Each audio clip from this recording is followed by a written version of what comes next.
Happy New Year and welcome to the This Week in the Tech Boy podcast. We're not officially back yet. We're going to be doing, This Week in the Tech Boy year in review, probably next week or in the coming weeks as well. But this is just going to be going over the few headlines from thetechboy.org that we may have missed during our pre-recorded segments and our interviews. I did get a new device to test today. This is a Motorola Razr from 2023, acquired at just under $250.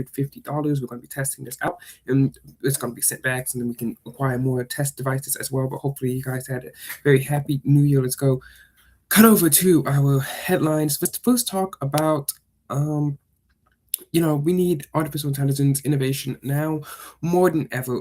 Artificial intelligence is at the forefront of technologies nowadays, and I went online on Reddit and talk about how social media is basically the dominant technology and how it was inevitable to happen. I mean, when you talk about the technology that's existed since the dawn of the internet. You had Usenet, you had AOL chat rooms, of course, you have group email, all things that are basically, but not really, social media, right? Social media is just two or more people talking with each other over the internet on the super broad definition, of course. And I'm not saying that, Google Meet, your Google Hangouts chat or whatever is social media, but that's like the super broad version of and definition of it as well. And like when we take social media away from this, when we talk about the top applications, when we take social media out of the equation, really, what do we have the internet left to do with anymore? And the only thing that we have right now is artificial intelligence. All these people who are, of course, whining about AI and saying it's bad and it's all of this. I mean, we just need to have more technological progress. And I think that AI is the thing that we have progress in right now. So that's what we should be focusing on,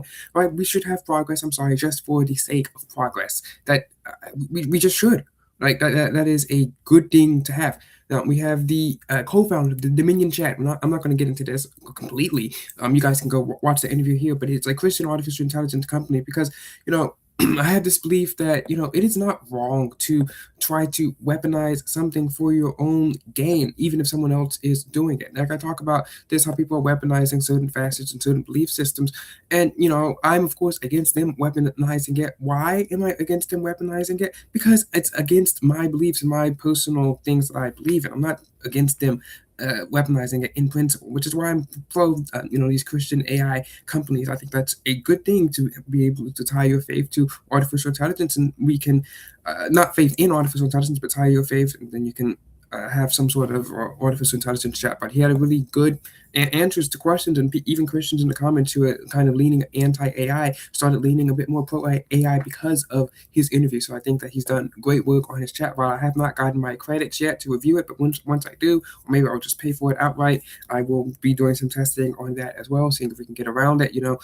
Uh, in any of its safeguards, see how quote unquote safe it is. People are going on and on about talking about how artificial intelligence is, not safe for people, and how, it's hallucinating, and people are suing ChatGPT because it told them to do something. Look, you shouldn't be listening to people if they tell you to do something that's wrong or illegal, right? If I tell you to go outside and go kick someone in the face, I might be held culpable for that as well, but it is you yourself who was culpable for that, mainly because you're the one with the legs who did it. You're the one who went out there and did it yourself. We should not be trying to go out and blame artificial intelligence chatbots for crimes that you yourself have committed. If artificial intelligence somehow gives you instructions on how to make a nuclear weapon, and then you go make said nuclear weapon and then go launch it on someone, you should be held responsible for that, not OpenAI, not ChatGPT, not Gemini, in my opinion. I mean, it's not their fault that you did it. It's not like they got up and did it themselves. It's not like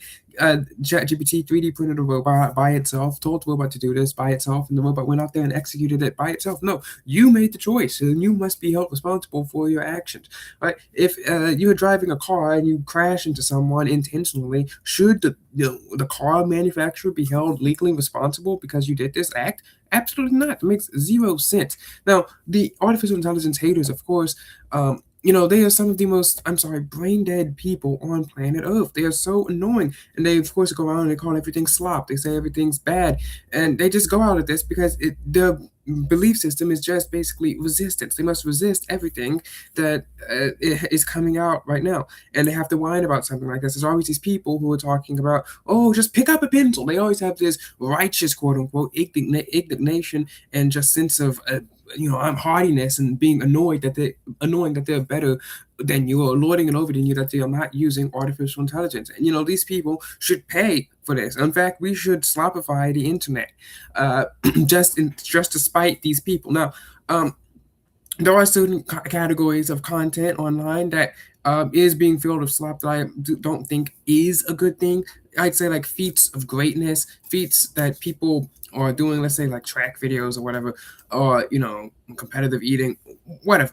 If it's an actual feat that's being done by human, I don't think that it should be flooded with things that have not been done by humans unless you know it's being done. But if it's just a nice little AI video, maybe it's just like a little TikTok dance or whatever. It's an AI video of a cat shooting a gun at your door. Like, who cares about that, right? Oh my goodness, the water was wasted for this. Oh my goodness, RAM was wasted for this. And I'm just sitting here like, what exactly were you using that RAM for? And no one can really answer me that question. No one can tell me, hey, this is what that doesn't show what I'm using this RAM for. There's this game here that I cannot play because ChatGPT existed and I need all of this RAM. No one has really been able to answer that question for me. No one. Do you know why? Because on a fundamental level, you and I both know that the games and all these applications have gotten so full of bloat that this is actually a good thing for them to do. These applications have become so bloated that they have some great basic 3D features, and yet they need like 16, 32 gigabytes of RAM. When back in the day, you could fit entire PlayStation games on megabytes cartridges and on discs. Like 750 megabytes was seen as big. Now it's barely enough to like have a startup stream anymore, right? And when we talk about slop, it's one of the most annoying words known to man. Now, some of this AI generated content can be inaccurate at times. The annoying commenters are just calling slop. It's just good content. For some reason, Merriam-Webster made slop their word of the year. These other dictionaries are making like non-existent words like 6, 7, which is not a word, they're words of the year. Why are we doing this? Just because a lot of people comment something on Instagram or on Reddit, these terminally online people who are always terminally annoyed, doesn't make it an actual word of the year. Like, why should the word of the year be something that a bunch of random kids are saying, and then something that a bunch of annoyed Instagram commenters and X users that think they're better than you because they can draw something with the pencil become the words of the year? I mean, what kind of culture or society is this when we are controlled by the whims of annoying people and 14-year-olds? That's not a good society. All they're doing is playing faux empathy and quote unquote resistance, or pretending to care about the water, which we all know comes out of the sky. It is not like artificial intelligence takes water and then nukes it and sends it to the moon. Okay, more water was quote unquote wasted when we landed on the moon, of course, because all the water that we used to land on the moon is now still trapped on the moon, and we're not going to get it back. All the water that's being used for artificial intelligence is recycled and is eventually going to come back through this thing called the water cycle. Guys, go use Gemini and learn about this. Well, water evaporates into the air, and then it comes down as this magical thing called rain. Guys, yeah, yeah, yeah. That's something that happens, when water comes out of the sky and then you get wet and then you can't protest about AI anymore. When you're standing in the middle of the street trying to impede traffic, because that's obviously going to get people to care about your stupid, pathetic causes. Uh, AI does not gatekeep anymore. Anyone can make wild art, video, stories, and music without needing elite skills or $1 million tools. Okay, this is the same thing as just some random memes or CGI. It's just really dumbed down, really basic. Anyone can make them. And the resistance crowd is so mad because they feel that their careers of just drawing random people online and having people pay for like a DeviantArt subscription or Patreon or whatever is now gone. And like, good riddance. Good riddance. I don't care. Like, and people are always worrying about clickbait and reposted TikToks and rage bait and how this person didn't really have any effort in their content. And it's just like, did they do anything illegal? No. Okay. And did they do anything wrong? No. Okay. And are they making money? Yes. Okay. Then like, why do we care? Oh, it's rage bait. Oh, it's clickbait. Oh, it's content I didn't want to see. Oh, they used it's an AI slop channel and it got so many views and they didn't do any hard work. Look, I used to feel the same way. In fact, I sometimes do feel the same way. You have all these great, amazing people online who sometimes feel like that they haven't really done anything, right? That I have worked harder than them, and yet they are more successful than me. But it's not their fault that they're more successful. uh, then it's not their fault that they have more views than me. And of course, I am, of course, drawn to success and power and greatness. And I, of course, would respect and admire anyone who can become great by doing nothing. Look, if you're able in the 2020s era to become great like Addison Rae or whatever by just doing some like random little TikTok dances, I mean, good on her for that. Now, might I feel a little bit jealousy or something like that because I didn't do anything like that? Sure, but like, is that wrong on my part? Yes, because it's not her fault that she's got all these views and comments and likes and got all this money, and it's good for her to be able to weaponize this. All right, I'm once again in favor of weaponizing the tools and abilities that you have at your disposal for monetary, political, or social, whatever type of gain, as long as it's within the realm of the law, as long as it's legal. Uh, and of course, if I were to oppose whatever you're trying to advance by whatever you're weaponizing with the with whatever you're weaponizing, then what I should do is just weaponize it better than you. If the number one channel on YouTube got like $4 million by creating AI slap content or whatever, then what does that say? It says that people have an appetite for this kind of content, and I should be able to weaponize artificial intelligence for my own personal gain to be able to outcompete with you. It's not like they only have access to AI and I don't have access to AI. Now, I do sympathize with people saying, oh, we're going to lose some sort of real human generated content. But I mean, look, people are always going to have some sort of a hunger for that as well. And I think it's going to basically create its own niche market as well. I mean, let's go look at the dumb phone market. And as much as I kind of despise these people because they try to be like, oh, guys, I don't use a smartphone. Oh, I don't use social media. And it's like, okay, then what are you doing? Oh, I'm reading a book. Okay, congratulations. Like books and social media can and have coexisted. In fact, I spent a lot of time reading a book yesterday. And of course, I was online as well yesterday. Two things can't exist at once. It just can't exist in the same space. But it has actually spurred a new market for these dumb phones, and people are going out of their way to buy these phones. And of course, the free market is offering these solutions to them. And like I said, the free market should go out and smack some of these companies in the face for the absolute trash that they're providing out here, like the Light Phone company that provides terrible phones for $799. I mean, it's absolutely ludicrous and insane. But right now, the free market says, okay, that's good. Say congratulations to them. I mean, if you really wanted to blame anyone, then you have to blame the user. But then you get into all this discussion about, oh, blame society, oh, blame phones, oh, blame social media, oh, blame TikTok. Look, these people, of course, on the internet who see these quote unquote societal problems always are going around and trying to blame phones or the internet or this big entity, the government or whatever, because they see these problems, alleged problems, some of them aren't actually problems, and they want to whine about and virtue signal to these people. The loudest anti-social media people and the loudest dumb phone users about how they're not on social media are all on social media and Reddit talking about how holier than thou they are. And that's what this thing is with the artificial intelligence thing is. It's just virtue signaling to this alleged mob, even though, the majority of America is either, doesn't really care about or is pro artificial intelligence. The majority of America is not sitting around whining about the slopification of, something like this. But when we just go around and call it slop, the people just go around, oh wow, that's AI slop. They like the likes and comments rolling in. They start clapping. We guys, yeah guys, it's AI slop. Whoop de doo. I don't care. All right. Now speaking of artificial intelligence, why we use the same image here.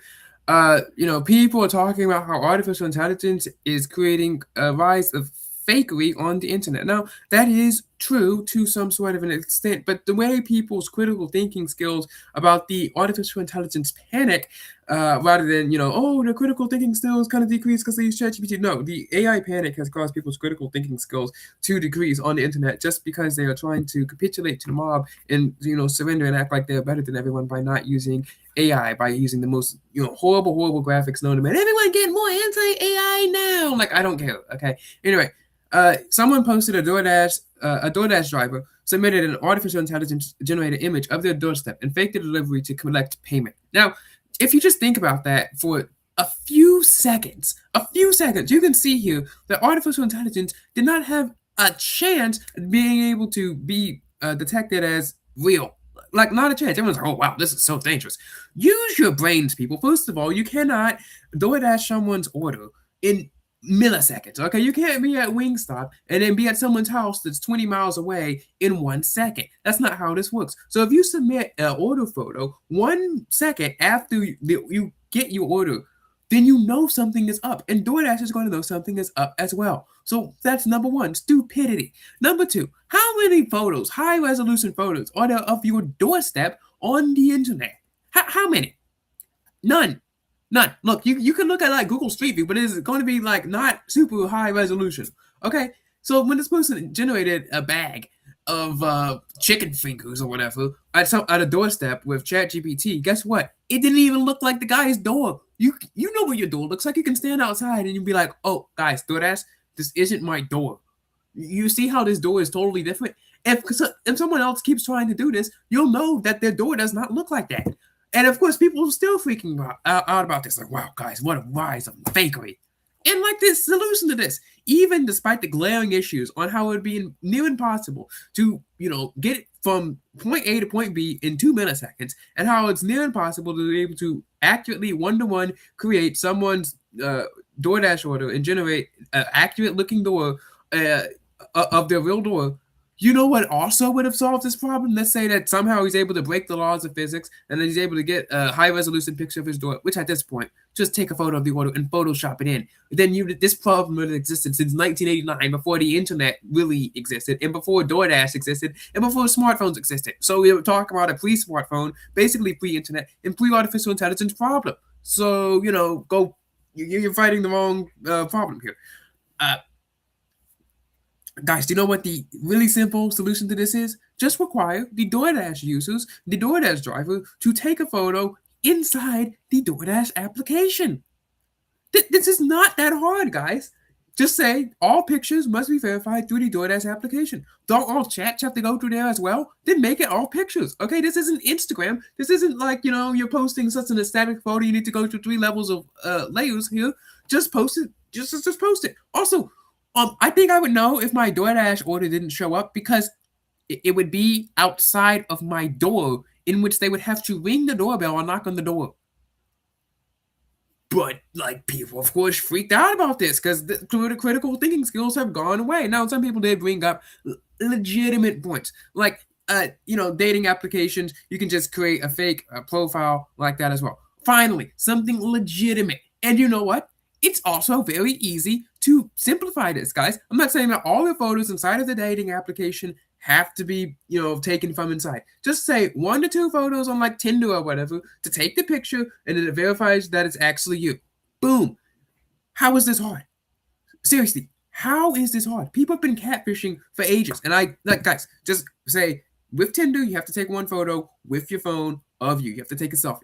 Maybe you have to do like some sort of facial recognition scan before oh my goodness, I don't want them to have my facial recognition data. You took a photo on your program and then you uploaded it to the internet where you want people to use it to see you where you're using your real name. I'm not on any dating applications, of course, but I realize how the applications work, right? You can know how something works without having to be on it, people. But how is this hard? You can do the same thing for Instagram profiles as well. Just say, hey, look, you want to upload a photo and maybe you want to be verified so people know it's actually you and it's not an artificial intelligence influencer, which of course I'm not against. Of course I run one, Ava Harper, of course.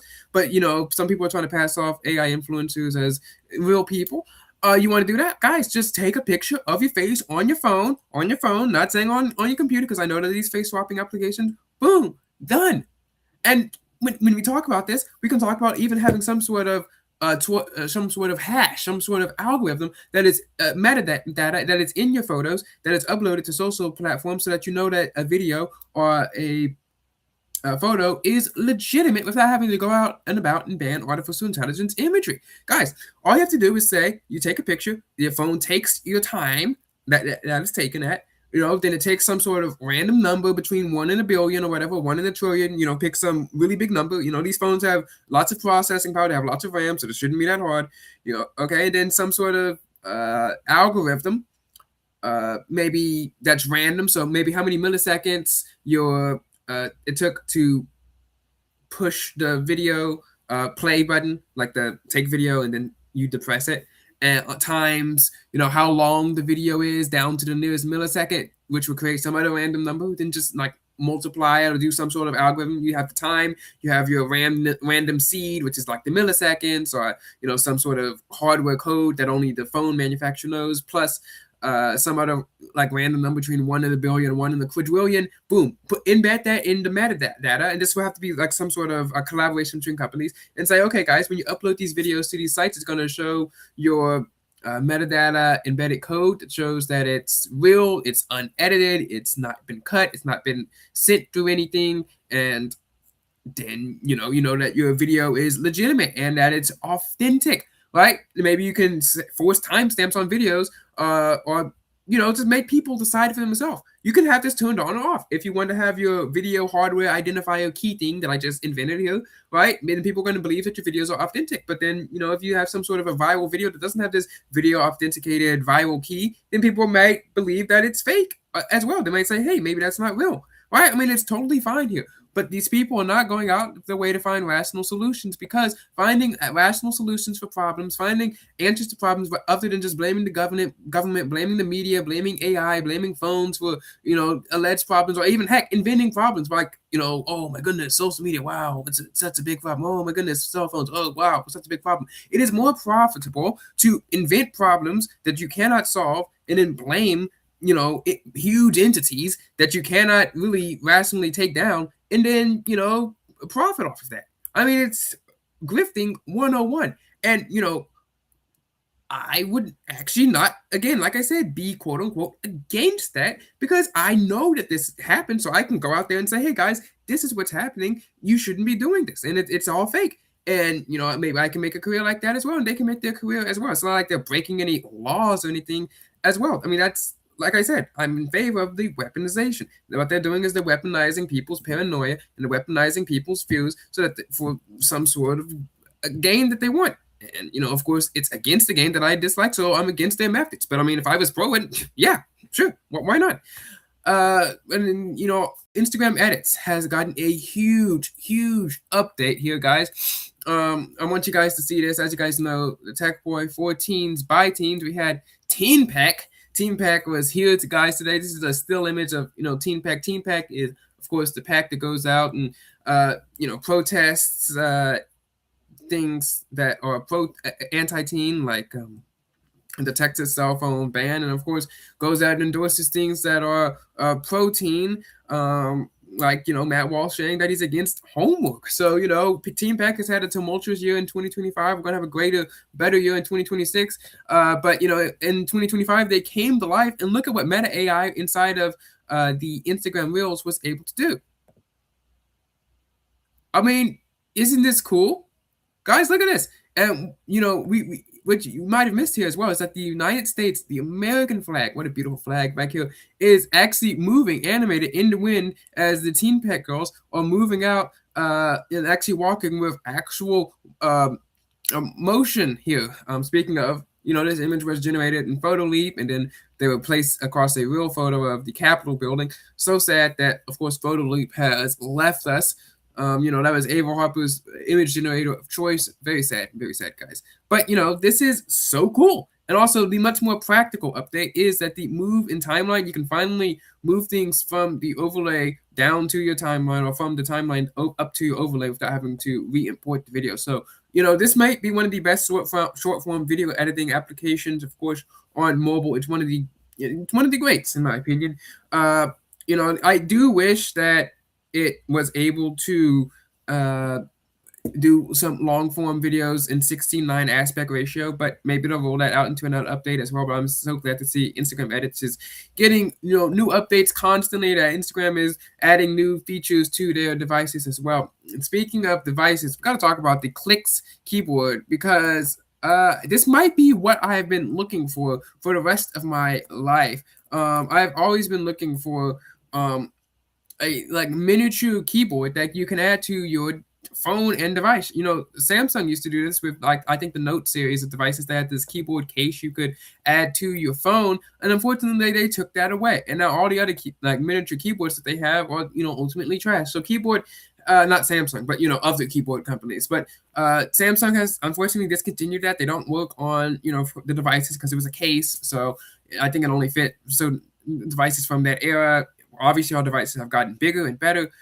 This is the Clicks communicator and power keyboard, guys.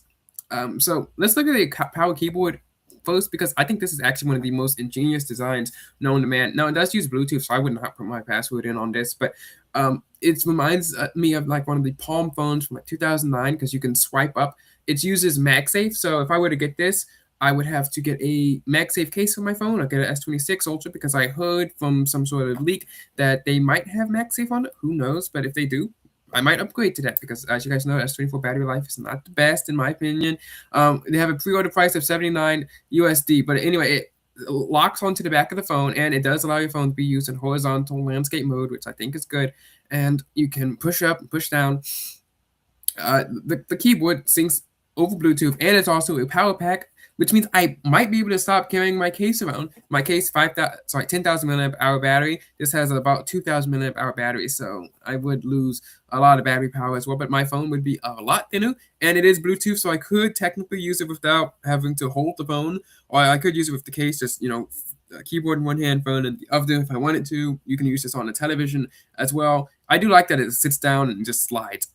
I mean, that is super cool. We need to bring more of this to our phones. It works on any screen that you want it to do. And I'm so glad that it's been able to do this as well. Um, I'm not sure though. I might get, if I were to get a new phone, I might just buy the regular case.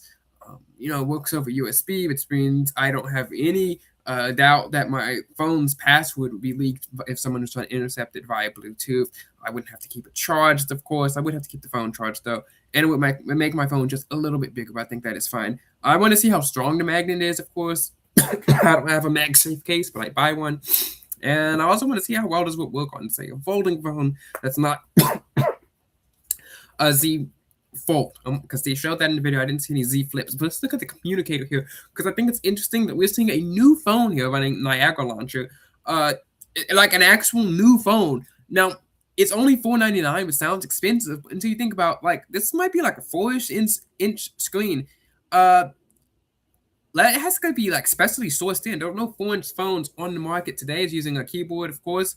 Like how do they do it? How do they pull this off? And I think this is really interesting. And it is running full Android, so theoretically you could run your applications, Instagram, your TikToks, your all those applications here. But this is supposed to be some sort of communications device. I don't really know how many people communicate that much with just like the applications seen here: Gmail, WhatsApp, Slack, Telegram. Like that's the only thing that they do as well. And once again, I am kind of put off by some of those more gimmicky style devices where it's like, oh guys, you want you to focus on yourself and being productive, guys. Social media bad, when no one has actually been able to answer what they're doing outside of social media, like really.